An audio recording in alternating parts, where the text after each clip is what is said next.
Friends, ഞാനിന്നിവിടെ ഈ ചക്കപ്പഴം വെച്ച് നമുക്ക് വാഴയിലയോ ഇടനയിലയോ ഇല്ലാതെ എളുപ്പത്തിൽ പെട്ടെന്ന് നമ്മൾ ചക്കയപ്പം ഉണ്ടാക്കുന്നത് എങ്ങനെയൊന്ന് നോക്കിയാലോ. ഞാനിന്നിവിടെ എടുത്തിരിക്കുന്നത് കൂഴച്ചക്കപ്പഴമാണ്.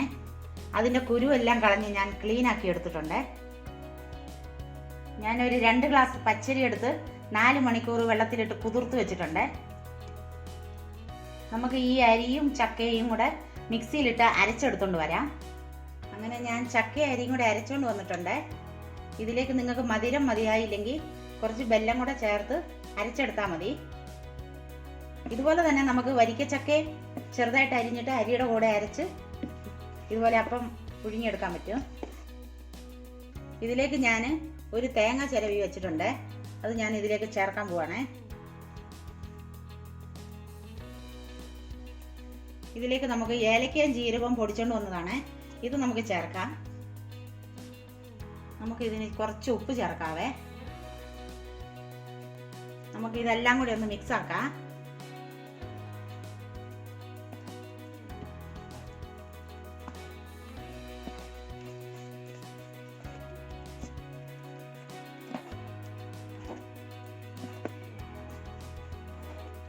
ഞാൻ ഇതെല്ലാം ഇട്ട് യോജിപ്പിച്ച് വെച്ചിട്ടുണ്ട്.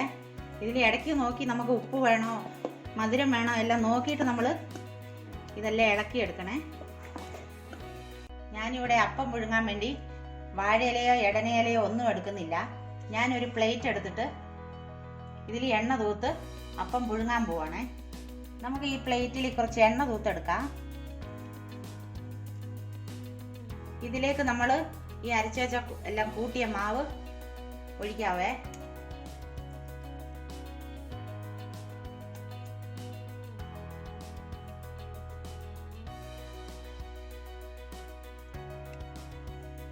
ഞാൻ പാത്രത്തിൽ ഇത് ഒഴിച്ചു വെച്ചിട്ടുണ്ട്. ഞാൻ ഒരു അപ്പച്ചമ്പിയിൽ വെള്ളം തിളയ്ക്കാൻ വെച്ചിട്ടുണ്ട്. ഇതെടുത്ത് നമുക്ക് അപ്പച്ചമ്പിയിൽ വെക്കാം.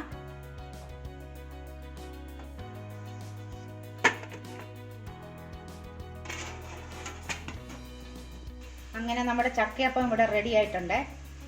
ഞാനെടുത്ത് പുറത്ത് വെച്ച് ഇത് ആറിയതാണ്. ഇനി നമുക്കിതൊന്ന് കണ്ടിച്ച് നോക്കാം.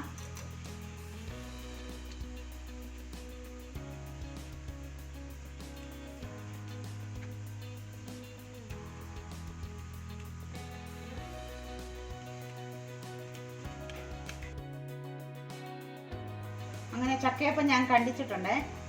ഇത് നല്ല ടേസ്റ്റാണ്. നമുക്ക് എളുപ്പത്തിൽ ഇത് ഉണ്ടാക്കാൻ പറ്റും.